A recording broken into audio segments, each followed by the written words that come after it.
Jennifer and welcome back to my Flagstaff home. I'm here today to tell you how to make your own fall wreath. So if you want to put one in your house or on your front door, they're really simple to make, and so I'd love to tell you about it. I recently made one. I already had one for my door, but I moved into a house just a couple of months ago that actually has two doors on the front, and so I needed to make another one to match. And so they're very simple, and so I'm just going to talk you through this as I pop in some pictures to show you what I did. So really what you need to make your own wreath is a grapevine wreath, so one of those dried brown wreaths of twigs basically that you can get at any craft store. So you want to make sure that you get one that is the appropriate size for your front door, because if you get one that's too small, it's going to look like you have a little donut hanging on your front door. So you want to get a good size one. And then what you do is go over to their section in your craft store where they have fall stuff, decorating stuff.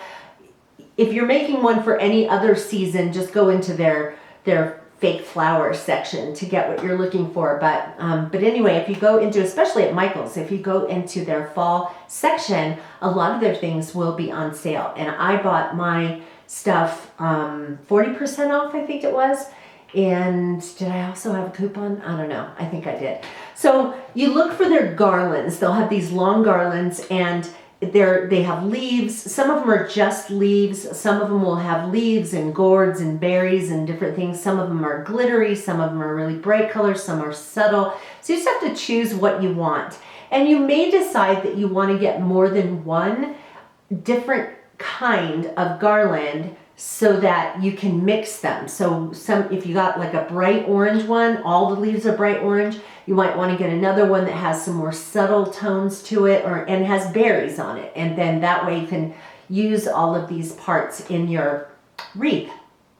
So all you do when you get this home is just start cutting things off the garland. And just a little pair of scissors, just a regular pair of scissors. It's really easy to snip off. So I just snip off all the leaves and all the berries and gourds or anything else that are on there. And then you get your glue gun started. So all you have to do is start gluing things in place. And you can see in some of these pictures that the leaves are kind of overlapping.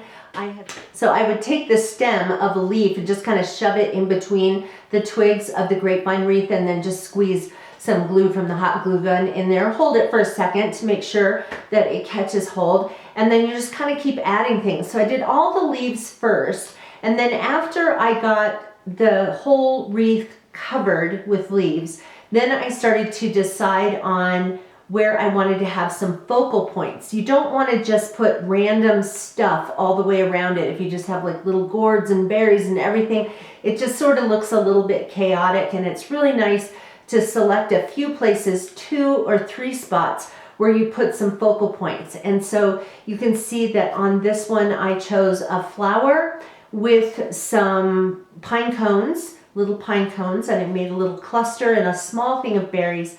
And then on the other one I just put a little pumpkin, fake pumpkin, some berries, and a pine cone. And so that gives a couple of focal points. I'm going to pop in a picture of the other wreath that I made a while back, just to give you a different idea. This one has a little bit bigger focal point of flowers, and it sort of look like red sunflower kind of things. And then, you know, a cluster of some other things in different places. So it's really fun to do and very easy to do. And if you happen to get something in the wrong place, you can just tear it off and put it in a new place. So it's really kind of difficult to mess up. But I hope you'll give this a try, and be sure to check for your local craft store if they have any coupons. And also during the seasons, like now at Michael's, their fall stuff is on sale, at least right now when I'm filming this. And so you want to check those things out and see if you can get some good deals, so you can make some of those things for a little less money. It'll save you a few bucks. So hopefully this was a helpful video for you, and that it inspired you to kind of get your creative juices flowing and make yourself a wreath. Now remember, this doesn't just have to be for fall. You can do this kind of a thing with flowers for spring and summer, and do something different for Christmas. You can make your own wreaths for every holiday. So, thanks so much for watching, you guys. And if you're not a current subscriber to My Flagstaff Home, hit the subscribe button right there, and also hit that bell icon in the corner, and YouTube will let you know when I upload new videos, which is quite often, and I would love to have you come along with me on My Flagstaff Home. Take care, you guys. Bye-bye.